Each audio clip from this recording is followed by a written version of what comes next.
Hello everyone, welcome to my YouTube channel GS classes में आपका स्वागत है। फ्रेंड, आज हम अपने इस वीडियो में 1907 के कांग्रेस का सूरत अधिवेशन के बारे में डिटेल से चर्चा करेंगे। फ्रेंड, स्वदेशी एवं बहिष्कार के बारे में कल हमने डिटेल से पढ़ाया था कि उसका क्या अर्थ था, यानी स्वदेशी एवं बहिष्कार का क्या अर्थ था। हमने देखा कि अंग्रेज़ों में लॉर्ड कर्जन, क्योंकि उस टाइम लगभग 1905 के आसपास किसका शासनकाल था, तो लॉर्ड कर्जन के शासनकाल था। 1905 के टाइम में लॉर्ड कर्जन के शासनकाल में एक डिसीजन लिया गया और कहा गया कि इंडिया में सबसे एक्टिव, सबसे अमीर एवं सबसे ताकतवर, समझदार, पढ़े लिखे अगर इंसान कहीं पे रहते हैं तो बंगाल के क्षेत्रों में। और तब का बंगाल आज के बंगाल से बहुत बड़ा था। मतलब वहाँ पे उस टाइम बंगाल का क्षेत्र, बिहार का क्षेत्र, उड़ीसा का क्षेत्र, असम एवं बांग्लादेश, पश्चिम बंगाल सहित ये सभी क्षेत्र शामिल थे। और उसमें भारत की एक ह्यूज पॉपुलेशन, लगभग 8.5 करोड़ की पॉपुलेशन निवास करती है। कहा गया कि बंगाल का हम इस तरह से बंटवारा कर दें कि हिंदुओं को मुस्लिमों से अलग कर दिया जाए, क्योंकि वो लोग एकता के साथ, एक यूनिटी के साथ अंग्रेज़ों के खिलाफ खड़े थे। यही रीज़न है कि कर्जन के द्वारा उनको अलग करने के लिए बंगाल विभाजन लाया गया था। अगर आपने मेरी कल की क्लास देखी होगी तो उसमें हमने आंकड़े समेत सारी बातें समझाने की कोशिश की कि कैसे 8.5 करोड़ लोगों का डिवीज़न इस तरह किया गया कि पश्चिमी बंगाल में हिंदू मेजॉरिटी, जो इस टाइप का बंगाल था उसमें हिंदू मेजॉरिटी, तथा पूर्वी बंगाल में मुस्लिम मेजॉरिटी देखने को मिलते हैं। और कहने के तो हमने रक्षाबंधन, मतलब इसके विरोध में, बंगाल विभाजन के विरोध में रक्षाबंधन का त्यौहार मनाया, शोक दिवस के रूप में मनाया, पैदल यात्राएं की, उपवास रखे, गंगा स्नान किए, विरोध किए, आंदोलन किए, दुनिया भर के काम जो भी किए। फाइनली कहीं ना कहीं सब लोगों के मन में यह आ गया कि खासकर मुस्लिम कम्युनिटी के मन में, क्योंकि कर्जन मुस्लिम कम्युनिटी को यह बात समझाने में कहीं ना कहीं सक्सेस रहा, जिसका परिणाम अगले ही वर्ष का 1906 ईस्वी में, अगले ही वर्ष 1906 ईस्वी में मुस्लिम लीग की स्थापना के साथ झलकता है। कल मैंने जो टॉपिक पढ़ाया था वो 1905 और 1906 से रिलेटेड था। आज उसी के क्रम में आगे बढ़ते हुए 1907 के बंगाल विभाजन के बारे में चर्चा करेंगे। बंगाल विभाजन में कांग्रेस का सूरत विभाजन के बारे में चर्चा करेंगे। सूरत में संपन्न हुआ ऐतिहासिक दृष्टि से यह अधिवेशन अति महत्वपूर्ण था।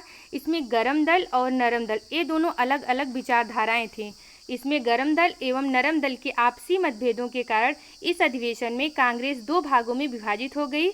इसके बाद 1916 के लखनऊ अधिवेशन में, कब 1916 के लखनऊ अधिवेशन में, जिसमें कांग्रेस की अध्यक्षता अंबिकाचरण मजूमदार कर रहे थे, में पुनः दोनों दलों का विलय कर दिया गया। कहाँ पे? 1916 के लखनऊ अधिवेशन के द्वारा दोनों दलों को पुनः आपस में विलय कर दिया गया।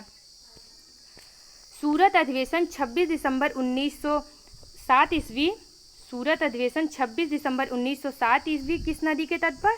तो ताप्ती नदी के तट पर संपन्न हुआ। स्वराज्य की प्राप्ति के लिए आंदोलन एवं अध्यक्ष पद के चुनाव के लिए नरम दल एवं गरम दल दोनों में काफ़ी मतभेद था। 1905 जब बंगाल विभाजन हुआ उस टाइम से ही, क्योंकि जो कांग्रेस थे उसमें 2 विचारधाराएं पनप रही थी। एक गरम विचारधारा के लोग थे और दूसरे नरम विचारधारा के लोग थे। गरम विचारधारा के लोग जिस तरह बंगाल विभाजन का विरोध करना चाह रहे थे, कहीं ना कहीं नरम विचारधारा के लोग उनका सपोर्ट नहीं कर रहे थे। यही रीज़न है कि लेटर स्टेज आते आते 1907 में दोनों लोगों के बीच मतभेद हो जाता है। कब? 1907 के सूरत अधिवेशन में। यह स्टार्टिंग कहाँ से देखने को मिलती है? 1905 के बंगाल विभाजन के साथ। इस टाइम 1905 में जो कांग्रेस है उसका अधिवेशन कहाँ पे हुआ था? बनारस में हुआ था। और इसकी अध्यक्षता कौन कर रहे थे? तो गोपाल कृष्ण गोखले एक उदारवादी नेता थे। कौन? उदारवादी नेता थे गोपाल कृष्ण गोखले।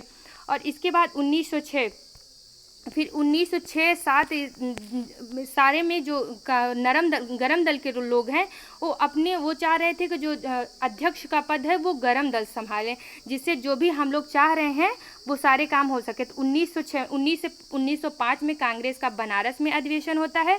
वही 1906 में बात स्टार्ट हो जाती है। यहाँ भी जो गरम दल है वो कोशिश करेंगे कि लीडर जो है हमारे ओर के बने, और नरम दल तो चाहेंगे ही कि लीडर नरम दल से रिलेटेड हो।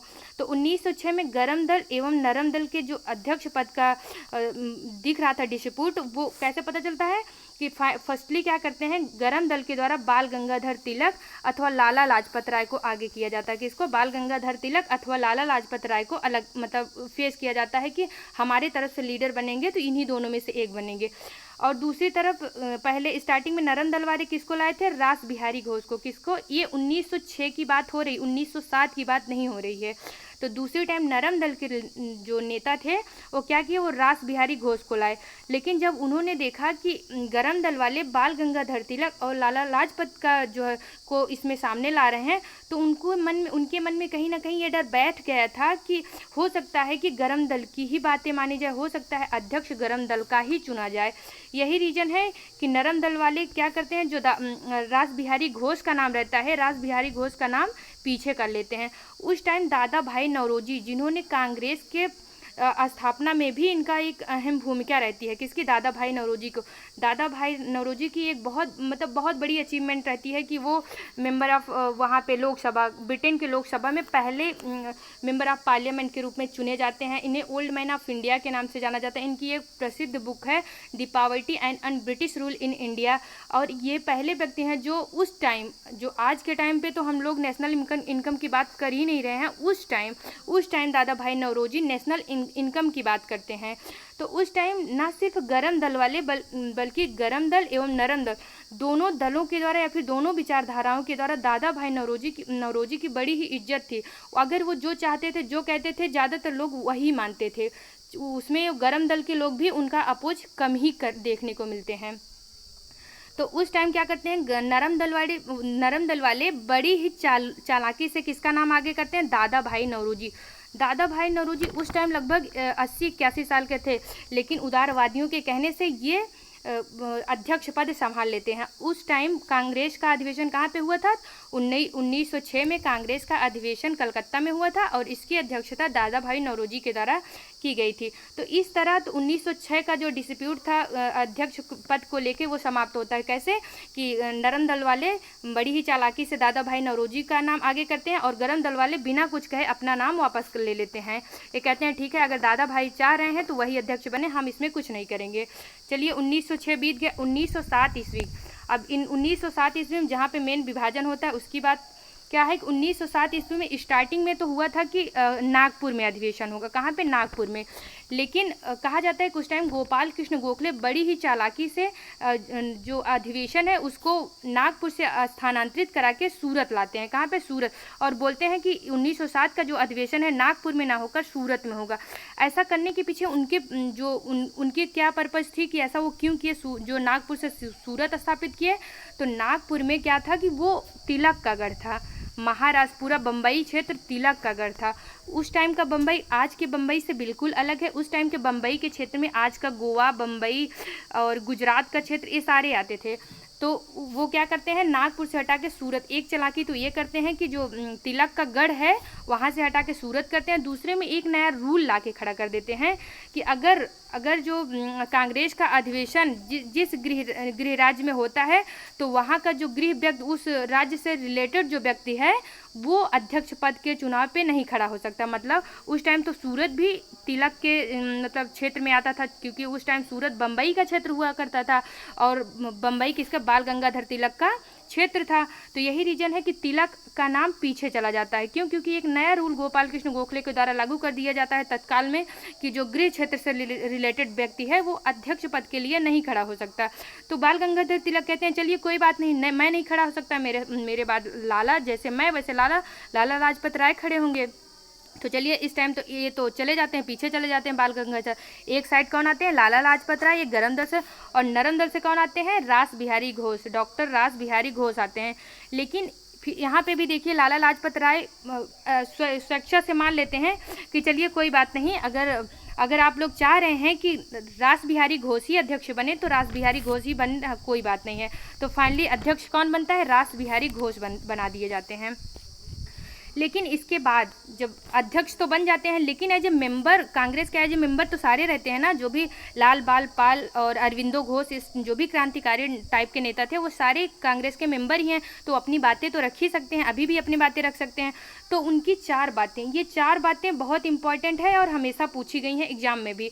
वो 4 बातें रखते हैं। एक तो स्वदेशी, बहिष्कार, राष्ट्रीय शिक्षा नीति एवं स्वराज। स्वदेशी एवं बहिष्कार, स्वदेशी एवं बहिष्कार के बारे में हमने कल अपनी वीडियो में डिटेल से बताया था। स्वदेशी का अर्थ क्या है कि अपने देश के जो भी अपने देश के सामान हैं, जो भी अपने देश के वस्तुएं हैं, उसको प्रेफर करिए, उसी को लीजिए, उसी का इस्तेमाल कीजिए। जो विदेशी वस्तुएं हैं उनका बहिष्कार कर दीजिए। और बहिष्कार का अर्थ क्या था कि बहिष्कार एक शब्द है, बहिष्कार एक शब्द है, लेकिन गरम दल और नरम दल, ये 2 आइडियोलॉजी, इसका अपने दिमाग से अलग अलग मीनिंग, अपनी विचारधाराओं के अनुसार इसकी अलग अलग मीनिंग निकालते हैं। जो नरम दल के नेता हैं वो क्या कहते हैं कि बहिष्कार का मतलब है जो विदेशी वस्तुएं हैं उसका बहिष्कार करिए। किसका? विदेशी वस्तुओं का बहिष्कार करिए। वहीं गरम दल के नेता क्या कहते हैं कि सिर्फ विदेशी वस्तुओं के बहिष्कार से कुछ नहीं होने वाला है, हमको विदेशी वस्तुएं, स्कूल, कॉलेज, न्यायालय, उनके हॉस्पिटल, उनका कोई भी ऐसा इंस्टीट्यूट जो कि जिसका शासन अंग्रेजों का चलता हो, मतलब जिस पे अंग्रेजों का शासन चलता हो, उन सब का बहिष्कार करना। ये किसकी विचारधारा थी? ये गरम दल की विचारधारा थी। तो नरम दल इस पे अपोज करते हैं कि आप ऐसा कैसे कर सकते हैं, अगर हमारे पास देश चलाने के लिए क्या है कि जो उनका इस तरह से बहिष्कार करेंगे। और तीसरा क्या आता है? राष्ट्रीय शिक्षा नीति। राष्ट्रीय शिक्षा नीति बहुत इंपॉर्टेंट है, जिस पे बहुत डिस्प्यूट देखने को मिलता है। विचारधारा किसकी विचारधारा? गरम दल और नरम दल की विचारधारा। जो गरम दल के लोग थे, कौन? गरम दल, जिसमें गरम दल में अगर बड़ा चेहरा दिखता है तो लाल बाल पाल यानी लाला लाजपत राय, बाल गंगाधर तिलक, बिपिन चंद्रपाल और अरविंदो घोष, ये 4 बहुत बड़े चेहरे हैं, ये क्रांतिकारी टाइप के, मतलब ये गरम दल के नेता कहे जा सकते हैं। जो गरम विचारधारा के लोग थे, इनका विश्वास अपनी प्राचीन इतिहास एवं संस्कृति पर था। किसका? गरम विचारधारा के लोग। और इंडिया वो देश है जो कभी विश्वगुरु था। हमने पढ़ा था कि हाँ, नालंदा विश्वविद्यालय, तक्षशिला जो भी है वो सब भारत में ही थे। वराह मिहिर, आर्यभट्ट, ये सब भारत की ही देन है, ये किसी विदेशों की देन नहीं है। तो जो कभी विश्व गुरु था, इस टाइम जितनी भी सभ्यता उस टाइम जो वैदिक काल में जितनी भी सभ्यता पनप रही थी पूरे विश्व में, उसमें वैदिक सभ्यता बेस्ट थी। ये किसका मानना था? ये गरम दल वालों का मानना था। और गरम दल वाले बोल रहे थे कि हड़प्पा सिविलाइजेशन में, हमने पढ़ा था, आपने भी पढ़ा होगा प्राचीन इतिहास में, कि हड़प्पा सिविलाइजेशन में आज तक पढ़ाया जा रहा है कि उन लोग की जो टाउन प्लानिंग थी, जो शहर, किस तरह से शहर बसाया जाए, मतलब टाउन प्लानिंग क्या थी, उनकी जल निकास सिस्टम कि कितने बढ़िया ढंग से उनकी जल निकासी सिस्टम थी, वो आज भी लोग उसके बारे में पढ़ते हैं और सीख रहे हैं। आज तक हमारे पास उतनी बढ़िया जल निकासी प्रणाली नहीं है, चाहे हम जितना भी एडवांस हो गए हों। ये सब तर्क कौन रख रहा है? ये गरम पंथ वाले रख रहे हैं। और उनका ये कहना है गरम पंथियों का कि अपने इतिहास पर विश्वास रखते हैं और किसी विदेशी के इतिहास, और वो चाह रहे हैं कि किसी विदेशी की इतनी मजाल नहीं होनी चाहिए कि वो हमें सिखाएं, हमें बताएं कि हमें क्या पढ़ना चाहिए, क्या पहनना चाहिए, कैसे रहना चाहिए। किसी विदेशी की इतनी मजाल नहीं होनी चाहिए। ये सब गरम पंथियों की, मतलब गरम पंथी किसी भी तरह जो पाश्चात्य शिक्षा है उसको फॉलो नहीं करना चाह रहे हैं। वो कह रहे हैं अगर हमारे देश में भले ही लोग क्या हैं, कम पढ़े लिखे हैं, बेरोजगार टाइप के हैं, लेकिन हम उन्हें बताएंगे, हम उनको देश के बारे में जागरूक करेंगे, समाज के बारे में समझाएंगे, राजनीति के बारे में समझाएंगे और उनको अवेयर करेंगे कि आप लोग कैसे अपने देश की रक्षा कर सकते हैं। ये सब गर्म विचारधारा हैं। वहीं ठंडी विचारधाराएं वो बीच का रास्ता अपनाती हैं कि नहीं, ऐसा हमको नहीं करना है, हमको अंग्रेजों के साथ, क्योंकि वो जो भी महारानी करेंगी वो हमारे पक्ष में करेंगी। नरम विचारधाराएं हैं वो सिर्फ उनकी वस्तुओं का बहिष्कार करते हैं और वो पाश्चात्य शिक्षा को फॉलो करना चाहते हैं। कौन? नरम विचारधारा के लोग। अब यहीं पर चौथा क्या आता है? चौथा है स्वराज। स्वराज शब्द पहली बार कभी, 3 शब्द हैं, एक है स्वदेशी, दूसरा है स्वराज, स्वदेशी, दूसरा है स्वराज, और वहीं पे तीसरा क्या है? पूर्ण स्वराज, तीसरा है पूर्ण स्वराज। स्वदेशी कब स्टार्ट किया गया? तो 1905 के बनारस अधिवेशन में, जिसकी अध्यक्षता गोपाल कृष्ण गोखले द्वारा की जाती है। वहीं स्वराज शब्द फर्स्ट टाइम कब यूज किया गया था? तो दादा भाई नौरोजी की अध्यक्षता में कलकत्ता अधिवेशन 1906 में। कब? दादा भाई उसकी अध्यक्षता कौन कर रहे थे? दादा भाई नौरोजी। उस टाइम कहा जाता है कि दादा भाई नौरोजी कहीं ना कहीं जो गर्मपंथी के विचारधारा के लोग थे उनको खुश करने के लिए स्वराज शब्द का यूज कर देते हैं। लेकिन स्वराज शब्द का यूज तो कर देते हैं, लेकिन इसकी डिफिनीशन क्या होगी इसके बारे में कहीं भी डिटेल से नहीं बताया गया है। तो जो गर्म विचारधारा और नरम विचारधारा के बीच डिस्प्यूट है वो कहीं ना कहीं स्वदेशी एवं स्वराज को लेकर ही है। और इसके बाद 1929 में जब 1929 में पंडित जवाहरलाल नेहरू की अध्यक्षता में लाहौर अधिवेशन होता है, तो उसमें पहली बार पूर्ण स्वराज की मांग की जाती है। कब? 1929 के लाहौर अधिवेशन में, जिसकी अध्यक्षता पंडित जवाहरलाल नेहरू के द्वारा की जाती है, और उसमें पहली बार पूर्ण स्वराज की मांग की जाती है। इसके पहले क्या था? डोमिनियन स्टेट, आप शासन करिए लेकिन हमको भी शासन करने दीजिए, हमको भी इसमें आराम से रहने दीजिए। इस टाइप के जो नरम विचारधारा के लोग हैं वो डोमिनियन स्टेट की मांग करते हैं। लेकिन वही जो गर्म विचारधारा के लोग हैं वो स्टार्टिंग से, ये तो पंडित जवाहरलाल नेहरू के द्वारा 1929 में पूर्ण स्वराज की मांग की जाती है। लेकिन हमने देखा कि किस तरह से जो क्रांतिकारी विचारधारा के लोग थे वो बंगाल विभाजन के बाद से ही पूर्ण स्वराज की बात करते हैं। इसके बाद भारतीय राष्ट्रीय कांग्रेस 1907 में, जब इन दोनों के बीच में इतना डिस्प्यूट था तो उसमें क्या हुआ? अध्यक्ष पद कौन बन जाते हैं 1907 के सूरत अधिवेशन के? तो रास बिहारी घोष बन जाते हैं। रास बिहारी घोष क्योंकि वो उदारवादी नेता थे। वो क्या थे? उदारवादी नेता थे। जब इसके बाद जब उस टाइम चल रहा था सभा, तो उसमें कौन? तिलक जाते हैं और अपनी विचारधारा, ये चारों विचारधाराएं रखते हैं और बोलते हैं कि हम इस पर खुलकर बोलेंगे और इसको हैंडल भी हम करेंगे। ये चारों जो पॉइंट रखे गए हैं इन चारों पे हम अपनी विचारधारा रखेंगे। ये कौन बोलते हैं? ये तिलक के द्वारा बोला जाता है। तो इसमें कहा जाता है कि जो नरम दल के लोग हैं और गरम दल, दोनों में क्या हो जाता है? डिस्प्यूट हो जाता है, दोनों में वाद विवाद छिड़ जाता है और फाइनली क्या होता है? अंततः जाते जाते कांग्रेस का विभाजन हो जाता है। कांग्रेस दो पार्ट में, एक तो नरम दल और दूसरा गरम दल, दो पार्ट में डिवाइड हो जाती है। कहा जाता है कि भारतीय राष्ट्रीय कांग्रेस इसके बाद से, सूरत विभाजन के बाद से, जब कांग्रेस का सूरत विभाजन हो जाता है, नरम दल गरम दल दो पार्ट में डिवाइड हो जाते हैं, उसके बाद से कांग्रेस शिथिल पड़ जाती है। और इसका पूरा प्रॉफिट किसको मिलेगा? तो इसका पूरा प्रॉफिट अंग्रेजों को मिलेगा। इनके शिथिल के पीछे एक बड़ा कारण है कि जो नरम दल के लोग थे वो कहीं ना कहीं आर्थिक स्थिति से संपन्न थे, उनकी आर्थिक स्थिति क्या थी? ठीक ठाक थी। वहीं गरम दल के लोग क्या थे? जोशीले थे, वो क्रांतिकारी टाइप के थे, वो आंदोलन करने के लिए तैयार थे, मरने मराने किसी भी के लिए तैयार थे, उनको बस स्वराज चाहिए था। वो कौन थे? वो गरम विचारधारा के लोग थे। जब ये दोनों विचारधारा के लोग आपस में मिलकर काम नहीं कर रहे हैं तो जो ऑर्गेनाइजेशन है कांग्रेस, भारतीय राष्ट्रीय कांग्रेस, वो शिथिल पड़ जाती है। तो इसको देखते हैं 9 साल तक देखते हैं कि किस तरह हम लोग लगभग ठप बैठे हैं, कोई भी काम नहीं कर रहे हैं। तो 1916 के लखनऊ समझौता, कब? 1916 के लखनऊ समझौते में एनी बेसेंट और तिलक के सहयोग से गरम दल एवं नरम दल का विलय होता है और वहीं जिन्ना के द्वारा मुस्लिम लीग का भी कांग्रेस में विलय कर लिया जाता है। एक तो नरम दल और गरम दल आपस में मिलने के पीछे क्या रीजन थे उसको भी एक बार समझ लीजिए कि उस टाइम जो गरम दल थे उसके बहुत बड़े, एक गोपाल कृष्ण गोखले और एक फिरोज शाह मेहता, जो क्या करते हैं, इसके गरम दल एवं नरम दल यानी कांग्रेस के विभाजन में इनकी अहम भूमिका रहती है। तो ये क्या 1915 आते आते इनकी डेथ हो जाती है। तो मतलब जो नरम दल है वो कमज़ोर पड़ जाते हैं। यहाँ से फिरोज शाह मेहता और गोपाल कृष्ण गोखले 1915 में इनकी डेथ हो जाती है। तो अब नरम दल और गरम दल को मिलाने में कोई रोक नहीं सकता है। तो ये रीजन है कि नरम दल गरम दल एक हो जाते हैं। अब मुस्लिम लीग के पीछे तर्क क्या था कि जब 1914 में प्रथम विश्व युद्ध स्टार्ट हुआ था, कब? 1914 ईस्वी में, तो देखा गया कि उसमें 2 पार्ट थे। कौन? उसमें 2 पार्ट देखने को मिलता है। एक साइड क्या थे? एक साइड तुर्की था, तुर्की था, ऑस्ट्रिया था, हंगरी थी। कौन? तुर्की, ऑस्ट्रिया, हंगरी। इसमें हमारा मतलब मेन मोटो तुर्की से। और दूसरे साइड कौन था? ब्रिटेन था, ब्रिटेन और यूएसए था। तो इसमें तुर्की और ब्रिटेन के बारे में समझिए। इसमें जीतता कौन है, तो ये जो दूसरा पार्ट है ब्रिटेन और यूएसए, ये वाला जीत जाता है। और उस टाइम जो तुर्की के खलीफा रहते थे वो पूरे विश्व के मुस्लिमों के लिए कौन थे, खलीफा या फिर उनको गुरु के तौर पे देखा जाता था। लेकिन जब तुर्की हार जाती है, तुर्की ऑस्ट्रिया या फिर जो दूसरा पक्ष है वो हार जाता है, तो ब्रिटेन के द्वारा क्या किया जाता है, तुर्की के जो खलीफा पोस्ट थी या जो खलीफा का पद था उसको समाप्त कर दिया जाता है।